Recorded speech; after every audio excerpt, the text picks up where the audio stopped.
ನಮಸ್ತೆ ಎಲ್ಲರಿಗೂ. Lucky life ಟಿಪ್ಸ್ಗೆ ನಿಮಗೆಲ್ಲರಿಗೂ ಸ್ವಾಗತ. ಕುಂಭರಾಶಿಯವರೇ, ಈ 2026 ಅಂದರೆ ನಿಮ್ಮ ರಕ್ಷಣೆಗೆ ಈ ಒಂದು ಆತ್ಮ ನಿಮ್ಮ ಜೊತೆಯಲ್ಲೇ ಸದಾ ಇರುತ್ತೆ. ಆದರೆ ಆ ಆತ್ಮ ನಿಜವಾಗಿ ಯಾರು, ಅದು ಎಲ್ಲಿಂದ ಬಂದಿದೆ, ಅದು ಏನು ಬಯಸುತ್ತಿದೆ, ಇಷ್ಟು ವರ್ಷಗಳಿಂದ ನಿಮ್ಮ ಜೊತೆಯಲ್ಲಿ ಏಕಿದೆ, ನಿಮ್ಮ ರಕ್ಷಣೆಯನ್ನು ಏಕೆ ಮಾಡುತ್ತೆ, ಈ ಎಲ್ಲ ಪ್ರಶ್ನೆಗಳ ಸಂಪೂರ್ಣ ಮಾಹಿತಿ ನಿಮಗೆ ಸಿಗಬೇಕಾ? ಈ ವಿಡಿಯೋವನ್ನು ಫಸ್ಟಿಂದ ಹಿಡಿದು ಕೊನೆ ತನಕ ಸ್ಕಿಪ್ ಮಾಡ್ದಲೇ ನೋಡಿದ್ರೆ ತುಂಬಾ ಉಪಯುಕ್ತವಾದ ಮಾಹಿತಿ ನಿಮಗೂ ಕೂಡ ಲಭಿಸುತ್ತೆ. ಈ ವಿಡಿಯೋ ಇಷ್ಟ ಆಗಿದ್ದಲ್ಲಿ ಪುಟ್ಟದೊಂದು ಲೈಕ್ ಕೊಡೋದನ್ನು ಮರಿಬೇಡಿ. ಕುಂಭರಾಶಿಯವರು ಯಾರೆಲ್ಲ ಇದ್ದೀರಾ ಅವರು ಹೆಚ್ಚಾಗಿ ಈ ವಿಡಿಯೋವನ್ನು ಶೇರ್ ಮಾಡಿ. ಓಂ ಶ್ರೀ ಶನೇಶ್ವರಾಯ ನಮಃ ಅಂತ ಕಮೆಂಟ್ ಬಾಕ್ಸ್ನಲ್ಲಿ ಕಮೆಂಟನ್ನು ಹಾಕಿ. ಇಲ್ಲ ಅಂದರೆ ನಿಮ್ಮ ಮನೆ ದೇವರು, ನಿಮ್ಮ ಕುಲದೇವರ ಹೆಸರನ್ನು ಈ ಕಮೆಂಟ್ ಬಾಕ್ಸ್ನಲ್ಲಿ ಹಾಕಿ. ಇದು ಬ್ರಹ್ಮಾಂಡದಿಂದ ಬಂದಿರುವ ಒಂದು ವಿಶೇಷ ಸಂಕೇತ ಅಂತಲೇ ಅನ್ನಬಹುದು. ನಿಮ್ಮ ರಕ್ಷಣೆಗೆ ಒಂದು ಆತ್ಮ ಯಾವಾಗಲೂ ಸದಾ ನಿಮ್ಮ ಜೊತೆಗೇ ಇರುತ್ತೆ. ಆದರೆ ನಿಮ್ಮ ಸುತ್ತಮುತ್ತ ಯಾವುದೋ ಒಂದು ಆತ್ಮ ಇರುವುದನ್ನು ನೀವು ಸ್ವತಃ ಅರಿಯಲು ಸಾಧ್ಯವಾಗುವುದಿಲ್ಲ. ಅದು ನಿಮ್ಮನ್ನು ಏಕೆ ರಕ್ಷಿಸುತ್ತೆ ಅನ್ನೋದು ನಿಮಗೆಲ್ಲ ಪ್ರಶ್ನೆ ಹುಟ್ಟಿರಬಹುದು. ನಿಮ್ಮ ಕನಸಿನಲ್ಲೂ ಸಹ ಯಾರಾದರೂ ಆತ್ಮ ನಿಮ್ಮನ್ನು ಕಾಪಾಡಬಹುದು ಎಂದು ನೀವು ಯೋಚಿಸಿರಲಿಲ್ಲ. ಏಕೆಂದರೆ ಬಾಲ್ಯದಿಂದಲೇ ನಮ್ಮ ಮನಸ್ಸಿನಲ್ಲಿ ಆತ್ಮಗಳ ಬಗ್ಗೆ ಭಯ ಅನ್ನೋದು ತುಂಬಲಾಗಿದೆ ಮತ್ತು ಅವುಗಳನ್ನು ನಾವು ಯಾವಾಗಲೂ ಈ ನಕಾರಾತ್ಮಕ ಶಕ್ತಿಗಳೊಂದಿಗೆ ಮಾತ್ರ ನಾವು ಸಂಪರ್ಕ ಅನ್ನೋದು ಪಡಿಸುತ್ತಾ ಬಂದಿದ್ದೇವೆ. ಈ ಪೂರ್ವಜರ ಕಾಲದಿಂದಲೂ ಅಷ್ಟೇ. ಈ ಆತ್ಮ ಅಂದ್ರೇ ಸ್ವಲ್ಪ ಆತ್ಮನ ಅನ್ನೋ ಎಲ್ಲರಿಗೂ, ಈ ಹಿರಿಯರಿಂದ ಹಿಡಿದು ಕಿರಿಯರ ತನಕನೂ ಸ್ವಲ್ಪ ಭಯ ಅನ್ನೋದೇ ಇರುತ್ತೆ. ಆದರೆ ಇಲ್ಲಿ ಸ್ಪಷ್ಟವಾಗಿ ಹೇಳಬೇಕೆಂದರೆ ಎಲ್ಲ ಆತ್ಮಗಳು ಒಂದೇ ತರಹದ್ದು ಅಲ್ಲವೇ ಅಲ್ಲ. ಆತ್ಮಗಳು ವಿಭಿನ್ನ ರೀತಿಯಲ್ಲಿ ಇರುತ್ತವೆ. ಅವು ಯಾವ್ಯಾವ ವಿಧಗಳು ಎಂಬುದನ್ನು ನಾವು ನೋಡಬಹುದು, ಅಂದರೆ ವಿವರವಾಗಿ. ಆದರೆ ಅದಕ್ಕೂ ಮೊದಲು ನಾನು ಮತ್ತೊಮ್ಮೆ ಹೇಳ್ತಾ ಇದ್ದೀನಿ, ಸ್ಕಿಪ್ ಮಾಡ್ದಲೇ ನೋಡಿದ್ರೆ ಮಾತ್ರ ನಿಮಗೆ ಸಂಪೂರ್ಣ ಮಾಹಿತಿ ಲಭಿಸುತ್ತೆ. ಈ ಭಯ ಅನ್ನೋದು ಹುಟ್ಟಿಸುವುದಿಲ್ಲ ಮತ್ತು ಯಾವುದೇ ಒಂದು ರೀತಿಯಲ್ಲಿ ಈ ಭ್ರಮೆ ಉಂಟು ಮಾಡುವ ಉದ್ದೇಶವೂ ಇಲ್ಲ. ಸ್ಪಷ್ಟವಾಗಿ ನಾನು ತಿಳಿಯಲು ಬಯಸುತ್ತೇನೆ. ಯಾವುದೇ ಅಧಿಕೃತ ಅಥವಾ ಈ ವೈಜ್ಞಾನಿಕ ಸಾಕ್ಷ್ಯಗಳ ಮೇಲೆ ಆಧಾರಿತವೆಂದು ಹೇಳಲಾಗುವುದಿಲ್ಲ. ಸಂಪೂರ್ಣವಾಗಿ ಅಂದರೆ ಈ ಜ್ಯೋತಿಷ್ಯ ಶಾಸ್ತ್ರದ ಆಧಾರದ ಮೇಲೆ ಸಿದ್ಧಿಪಡಿಸಲಾದ ಒಂದು ಮಾಹಿತಿ ಅಂತಲೇ ಅನ್ನಬಹುದು. ಇದು ಮುಖ್ಯವಾಗಿ ಆಸಕ್ತಿ ಇರುವವರಿಗಾಗಿ ಮಾತ್ರ. ಇತರರು ಇದನ್ನು ಕೇವಲ ಮನರಂಜನೆಯ ದೃಷ್ಟಿಯಿಂದಲೂ ನೋಡಬಹುದು. ಆತ್ಮಗಳನ್ನು ಮುಖ್ಯವಾಗಿ 2 ವಿಧಗಳೆಂದು ನಾವು ಇಲ್ಲಿ ಹೇಳಲಾಗುತ್ತೆ. ಒಂದು ಕೆಡುಕು ಬಯಸುವ ಆತ್ಮ, ಅವುಗಳನ್ನು ನಾವು ನಕಾರಾತ್ಮಕ ಶಕ್ತಿ ವರ್ಗಕ್ಕೆ ಸೇರಿಸ್ತೀವಿ. ನಾವು ಮತ್ತೊಂದು ನೋಡೋದಾದರೆ ಒಳ್ಳೆಯದನ್ನು ನಮಗೆ ಬಯಸುವ ಆತ್ಮ, ಅವುಗಳನ್ನು ಈ ಧನಾತ್ಮಕ ಶಕ್ತಿಗಳೆಂದು ಪರಿಗಣಿಸುತ್ತೇವೆ. ಮತ್ತು ಇಲ್ಲಿ ದೇವತೆಗಳಿಗೆ ಸಮಾನವೆಂದು ನಂಬಲಾಗುತ್ತೆ. ಅಂದರೆ ಪಿತೃದೇವತೆಗಳು, ಹೌದು, ನಿಮ್ಮ ಪಿತೃದೇವತೆಗಳ ಬಗ್ಗೆ ಮಾತನಾಡುತ್ತಿದ್ದೇನೆ. ನಿಮ್ಮ ಪಿತೃದೇವತೆಗಳು ನಿಮ್ಮ ಮೇಲೆ ಅಪಾರ ಕೃಪೆ ಹೊಂದಿರ್ತಾರೆ. ಆದರೆ ಅದು ಏಕೆ, ಅದರ ಹಿಂದೆ ಇರುವ ಈ ಕಾರಣ ಏನು, ಈ ಎಲ್ಲ ವಿಷಯಗಳು ನೀವು ತಿಳ್ಕೋಬೇಕಾ? ನೀವು ಎಲ್ಲಿಗೆ ಹೋದ್ರು, ಅದು ಯಾವ ದಾರಿನೇ ನಡೆದ್ರು, ಯಾವ ಸ್ಥಳದಲ್ಲೇ ಕುಳಿತರು, ಅಲ್ಲಿ ನಿಮ್ಮ ಜೊತೆಯಲ್ಲೇ ಆ ಆತ್ಮವು ಇರುತ್ತೆ. ಇದು ನಿಮ್ಮ ನೆರಳಿನಂತೆ ನಿಮ್ಮೊಂದಿಗೆ ಸದಾ ಇರುತ್ತೆ. ವ್ಯತ್ಯಾಸ ಏನಂದರೆ ನೆರಳು ನಿಮಗೆ ಕಾಣಿಸುತ್ತೆ, ಆದರೆ ಆ ಆತ್ಮ ನಿಮಗೆ ಕಾಣಿಸಲ್ಲ. ನೀವು ರಾತ್ರಿ ಗಾಢ ನಿದ್ರೆಯಲ್ಲಿ ಇರುವಾಗಲೂ ಸಹ ಈ ಆತ್ಮ ನಿಮ್ಮ ಅತ್ಯಂತ ಸಮೀಪದಲ್ಲೇ ಇರುತ್ತೆ, ನಿಮ್ಮ ಕಾವಲು ನಿಂತಿರುತ್ತೆ ಯಾವಾಗಲೂ ಸಹ. ಹೇಗೆ ಒಬ್ಬ ಈ ಪಹರೆಯಾಳು ಇಡೀ ರಾತ್ರಿ ಎಚ್ಚರವಾಗಿ ರಕ್ಷಣೆ ಮಾಡುತ್ತಾನೋ, ಹಾಗೆಯೇ ಈ ಆತ್ಮವು ನಿಮ್ಮನ್ನು ಪ್ರತಿಯೊಂದು ಈ ನಕಾರಾತ್ಮಕ ಶಕ್ತಿಯಿಂದ ಕಾಪಾಡುತ್ತೆ. ಯಾವುದೇ ಒಂದು ಕೆಟ್ಟ ಶಕ್ತಿ, ಯಾವುದೇ ನಕಾರಾತ್ಮಕ ಈ ಶಕ್ತಿ, ಯಾವುದೇ ಶತ್ರುವು ಕೂಡ ನಿಮ್ಮ ಬಳಿ ಬರಲು ಸಾಧ್ಯವಾಗುವುದೇ ಇಲ್ಲ, ನಿಮಗೆ ಹಾನಿ ಮಾಡುವಂತಿಲ್ಲ.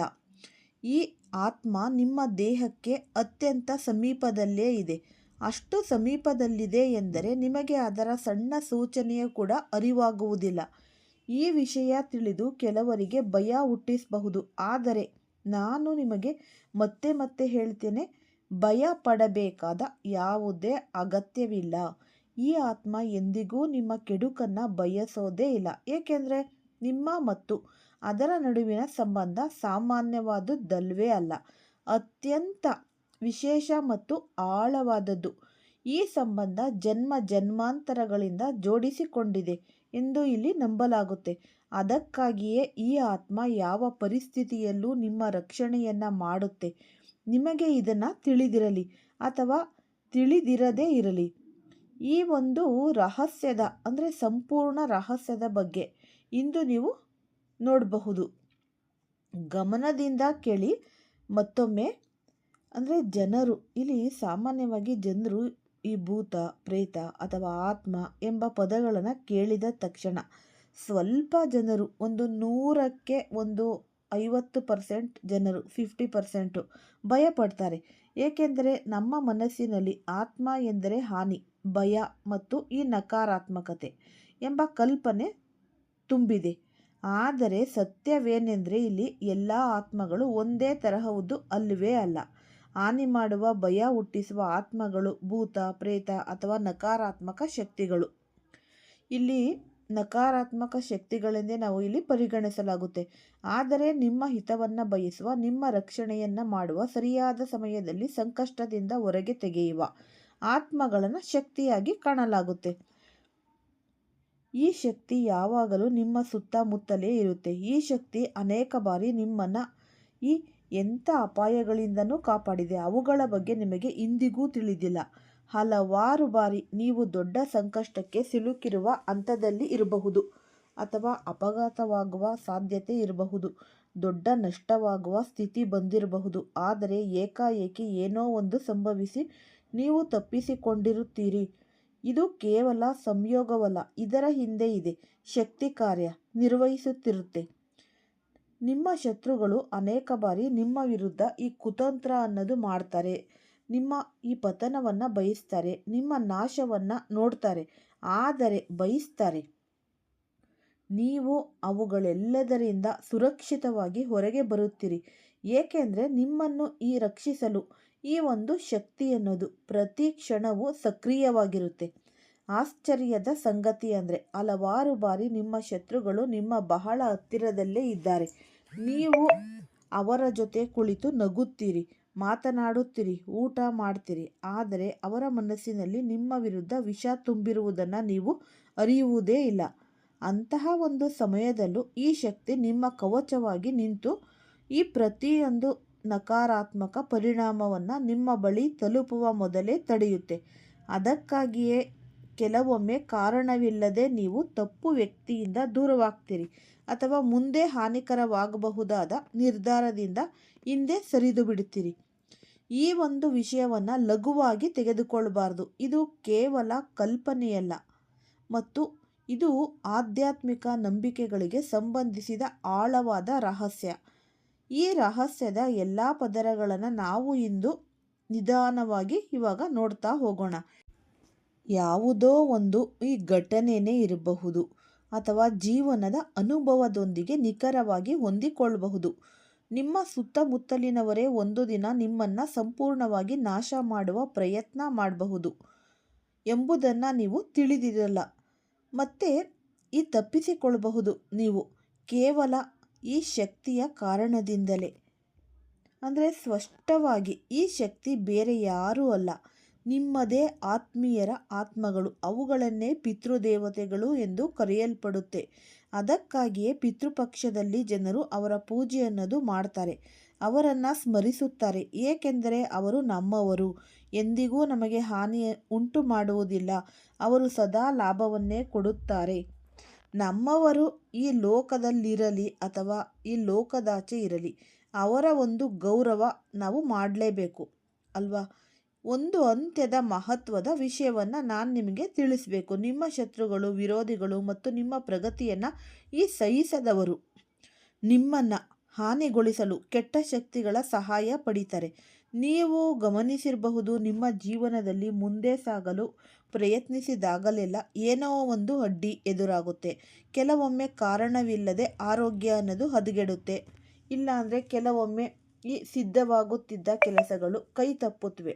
ಮತ್ತೊಮ್ಮೆ ಕೆಲವೊಮ್ಮೆ ಏನೋ ಒಂದು ಕಾರಣದಿಂದ ಈ ಶಕ್ತಿ ನಿಮ್ಮನ್ನು ಹಿಂದೆ ಎಳೆಯುತ್ತಿರುವಂತೆ ಭಾಸವಾಗುತ್ತೆ.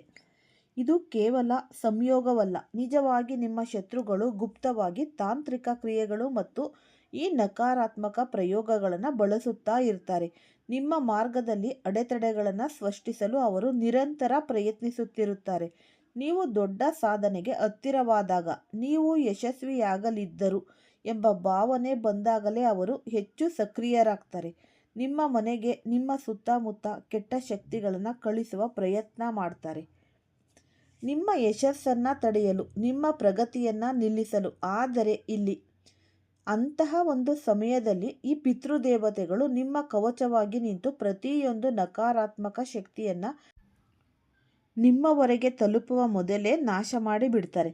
ಅದಕ್ಕಾಗಿಯೇ ಅನೇಕ ಬಾರಿ ದೊಡ್ಡ ನಷ್ಟ ಅನ್ನೋದು ತಲುಪುತ್ತೆ. ಈ ಪರಿಸ್ಥಿತಿಗಳು ಏಕಾಏಕಿ ನಿಮ್ಮ ಪರವಾಗಿ ಬದಲಾಗುತ್ತೆ. ನಿಮಗೆ ಅರ್ಥವಾಗುವುದಕ್ಕೂ ಮುನ್ನವೇ ಇದೆಲ್ಲವೂ ನಿಮ್ಮ ಪಿತೃದೇವತೆಗಳ ಕೃಪೆಯಿಂದಲೇ ಸಾಧ್ಯವಾಗುತ್ತೆ. ಈ ಮಹಾಕಾಲನ ಆದೇಶ, ಈ ಶಕ್ತಿ ಅಂದರೆ ಪ್ರತಿ ರಾತ್ರಿ ನಿಮ್ಮ ಮನೆಯೊಳಗೆ ಈ ಕಾಳಭೈರವನ ಶಕ್ತಿಯಿಂದ ನಿಮ್ಮ ಮನೆಯೊಳಗೆ ಇದನ್ನು ಪ್ರವೇಶಿಸಿ ನಿಮಗೆ ಹಾನಿಯನ್ನು ಮಾಡಲು ಪ್ರಯತ್ನಿಸುವ ಎಲ್ಲ ಕೆಟ್ಟ ಶಕ್ತಿಗಳನ್ನು ಇದು ನಾಶ ಮಾಡುತ್ತೆ. ಈ ನಕಾರಾತ್ಮಕ ಶಕ್ತಿಗಳು ಹೆಚ್ಚು ಕ್ರಿಯಾಶೀಲವಾಗಿರುವುದು ರಾತ್ರಿ ಸಮಯದಲ್ಲಿಯೇ. ಈ ತಂತ್ರ ಮಂತ್ರ, ಈ ಟೋಕೆಗಳ ಪ್ರಭಾವವು ಹೆಚ್ಚಾಗಿ ರಾತ್ರಿಯಲ್ಲೇ ಇರುತ್ತವೆ. ಆದರೆ ಯಾವ ಮನೆಯಲ್ಲಿ ದೈವಿಕ ಶಕ್ತಿ ಇರುತ್ತೋ ಅಂತಹ ಮನೆಯಲ್ಲಿ ಈ ಕೆಟ್ಟ ಶಕ್ತಿ ತನ್ನ ಪ್ರಭಾವ ಬೀರುವುದಕ್ಕೆ ಸಾಧ್ಯನೇ ಆಗಲ್ಲ. ಈ ಶಕ್ತಿ ನಿಮ್ಮ ಮನೆಯ 4 ದಿಕ್ಕುಗಳಿಂದ ರಕ್ಷಣೆ ಮಾಡುತ್ತೆ. ಅಂದರೆ ನಿಮ್ಮ ಸಂಪೂರ್ಣ ಕುಟುಂಬ ಪ್ರತಿಯೊಂದು ನಕಾರಾತ್ಮಕ ಶಕ್ತಿಯಿಂದ ಕಾಪಾಡುತ್ತೆ. ನಿಮ್ಮ ಮನೆಯೊಳಗೆ ಪ್ರವೇಶಿಸಲು ಪ್ರಯತ್ನಿಸುವ ಯಾವುದೇ ಒಂದು ಕೆಟ್ಟ ಶಕ್ತಿ ಅಲ್ಲಿಗೆ ನಾಶ ಮಾಡಿ ಬಿಡುತ್ತೆ. ನೀವು ಸ್ವಲ್ಪ ಗಮನದಿಂದ ಯೋಚಿಸಿ. ನೀವು ದಿನಪೂರ್ತಿ ನಿಮ್ಮ ಜೀವನದ ಜವಾಬ್ದಾರಿಗಳಲ್ಲಿ ತೊಡಗಿರ್ತೀರಿ.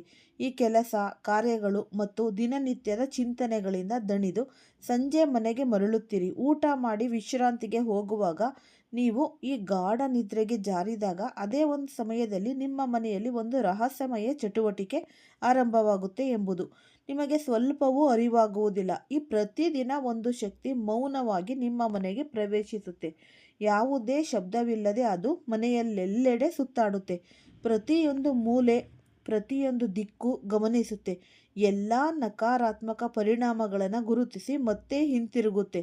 ಒಂದು ಶಕ್ತಿ ನಿಮ್ಮ ಬಹಳ ಹತ್ತಿರದಿಂದ ಹಾದು ಹೋಗಿ ಮತ್ತೆ ಮರಳಿದೆ ಎಂಬುದನ್ನು ನೀವು ಅರಿಯೋದೇ ಇಲ್ಲ. ಈ ಘಟನೆ ಪ್ರತಿದಿನ ನಿಮ್ಮೊಂದಿಗೆ ನಡೆಯುತ್ತಲೇ ಇರುತ್ತೆ. ಆದರೆ ನೀವು ಅದನ್ನು ನೋಡಲಾರಿರಿ, ಅನುಭವಿಸಲಾರಿರಿ.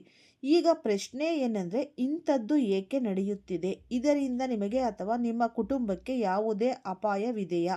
ಅಥವಾ ಇದು ಸಂಪೂರ್ಣವಾಗಿ ನಿಮ್ಮ ರಕ್ಷಣೆಗೆ ಆಗುತ್ತಿದೆಯಾ? ಈ ಎಲ್ಲ ಪ್ರಶ್ನೆಗಳ ಉತ್ತರಗಳು ಮತ್ತು ಈ ಸಂಪೂರ್ಣ ರಹಸ್ಯದ ಹಿಂದೆ ಇರುವ ಸತ್ಯವನ್ನು ನಾವು ಈಗ ನೋಡೋಣ ವಿವರವಾಗಿ. ಹಾಗಾಗಿ ಮುಂದಿನ ನಿಮಗೆ ಅತ್ಯಂತ ಅಗತ್ಯ ಇದು ಅಂತಲೇ ಅನ್ನಬಹುದು. ಕುತೂಹಲಕಾರಿಯಾಗಿದೆ. ಇದರಿಂದ ನಿಮಗೆ ಯಾವುದೇ ಒಂದು ರೀತಿಯ ಅಪಾಯವೇ ಇಲ್ಲ. ಬದಲಾಗಿ ಇದರಿಂದ ನಿಮಗೆ ಬಹಳಷ್ಟು ಲಾಭ ಅನ್ನೋದು ಆಗುತ್ತೆ. ಈ ಒಂದು ಶಕ್ತಿ ಸಾಮಾನ್ಯವಾಗಿ ಈ ಶಕ್ತಿ ಅಲ್ಲ, ಇದು ಸ್ವತಃ ಕಾಲಭೈರವೇಶ್ವರನ ಕೃಪೆ ಅಥವಾ ಇಲ್ಲಿ ನಾಗದೇವತೆಯ ಒಂದು ಕೃಪೆ ಅಂತ ನಾವು ಹೇಳಬಹುದು. ಈ ನಾಗಶಕ್ತಿ ನಿಮ್ಮ ಮನೆಯಲ್ಲೇ ಎಲ್ಲೋ ಇರುವುದಾಗಿ ಹೇಳಬಹುದು. ಅದು ಕಾಣಿಸುವುದಿಲ್ಲ. ಕೆಲವೊಮ್ಮೆ ಅದು ಮರೆಮಾಚಿಕೊಂಡಿರುತ್ತೆ, ಕೆಲವೊಮ್ಮೆ ಸಂಪೂರ್ಣವಾಗಿ ಅದೃಶ್ಯವಾಗಿ ಬಿಡುತ್ತೆ. ಅಂದರೆ ಅದು ನಿಮ್ಮ ಮನೆಯ ಭಾಗವಾಗಿಯೇ ಉಳಿದಿರುತ್ತೆ, ಆದರೆ ನಿಮ್ಮ ಕಣ್ಣಿಗೆ ಕಾಣಿಸುವುದಿಲ್ಲ. ಪ್ರತಿದಿನದಂತೆ ನೀವು ದಿನಪೂರ್ತಿ ಓಡಾಟದ ನಂತರ ದಣಿದು ಮನೆಗೆ ಬಂದು ಊಟ ಮಾಡಿ ನಿದ್ರೆಗೆ ಜಾರಿದಾಗ ಮಾತ್ರ ನಿಮ್ಮ ಮನೆಯಲ್ಲಿ ಒಂದು ರಹಸ್ಯಮಯ ಚಟುವಟಿಕೆ ಅನ್ನೋದು ಪ್ರಾರಂಭವಾಗುತ್ತೆ. ಈ ಸಮಯದಲ್ಲಿ ಈ ಶಕ್ತಿ ಸಕ್ರಿಯವಾಗುತ್ತೆ. ಸಂಜೆ ಮಂಗಳಾಯಿಸುತ್ತೆ ಅಥವಾ ರಾತ್ರಿ ಗಾಢವಾದೊಡನೆ ಈ ಶಕ್ತಿ ಹೊರಬಂದು ಮನೆಯಲ್ಲಿ ಎಲ್ಲೆಡೆ ಸಂಚರಿಸುತ್ತೆ. ಪ್ರತಿಯೊಂದು ಮೂಲೆ, ಪ್ರತಿಯೊಂದು ದಿಕ್ಕಿನ ಮೇಲೂ ಅದರ ನೋಟ ಅನ್ನೋದು ಇರುತ್ತೆ. ನಿಮ್ಮ ಮೇಲೆ ಈ ಬರಬೇಕಿದ್ದ ಅನೇಕ ಸಂಕಷ್ಟಗಳು ನಿಮಗೆ ಗೊತ್ತಾಗದೆ ನಾಶವಾಗಿ ಬಿಡುತ್ತೆ. ಅನೇಕ ಬಾರಿ ನೀವು ಇದು ದೊಡ್ಡ ನಿಮಗೆ ನಷ್ಟವಾಗಿತ್ತು ಅಂತ ಯೋಚಿಸಿರ್ತೀರಿ. ಆದರೆ ಇಲ್ಲಿ ಏಕಾಏಕಿ ಎಲ್ಲವೂ ಸರಿಯಾಗಿ ಬಿಡುತ್ತೆ. ಇದು ಒಂದು ಕೇವಲ ಸಂಯೋಗವಲ್ಲ. ಅಂದರೆ ಇದು ನಿಮ್ಮ ಜೀವನದಲ್ಲಿ ಮುಂದೆ ಸಾಗಲು ಪ್ರಯತ್ನಿಸಿದಾಗ, ಪ್ರಗತಿಯತ್ತ ಹೆಜ್ಜೆ ಇಟ್ಟಾಗ, ಅದೇ ಸಮಯದಲ್ಲಿ ನಿಮ್ಮನ್ನು ಇದು ಕಾಪಾಡುತ್ತೆ. ಈ ನಕಾರಾತ್ಮಕ ಜನರೊಂದಿಗೆ ಮತ್ತು ಅವರ ಆಲೋಚನೆಗಳಿಗೆ ಆದಷ್ಟು ದೂರವಿಡಿ ಮತ್ತು ಈ ಧನಾತ್ಮಕತೆಯೊಂದಿಗೆ ಜೀವನವನ್ನು ನೀವು ಮುಂದೆ ನಡೆಸಿ. ನಿಜವಾದ ರಕ್ಷಣೆ ಇದೇ ಯಾವಾಗಲೂ ನಿಮ್ಮ ಮೇಲೆ. ಈ ದೇವರ ಕೃಪೆ ಅನ್ನೋದು ನಿಮ್ಮ ಮೇಲೆ ಸದಾ ಇರುತ್ತೆ. ಯಾಕೆ ಅಂದರೆ ಈ ಜಗತ್ತಿನಲ್ಲೇ ಅತ್ಯಂತ ಅದೃಷ್ಟದ ರಾಶಿ ಅಂದರೆ ಈ ಕುಂಭರಾಶಿ. ಈ ಉಪಯುಕ್ತವಾದ ವಿಡಿಯೋ ಇಷ್ಟ ಆಗಿದ್ರೆ ಲೈಕ್ ಮಾಡಿ, ಶೇರ್ ಮಾಡಿ, ಸಬ್ಸ್ಕ್ರೈಬ್ ಮಾಡಿ. ಧನ್ಯವಾದಗಳು.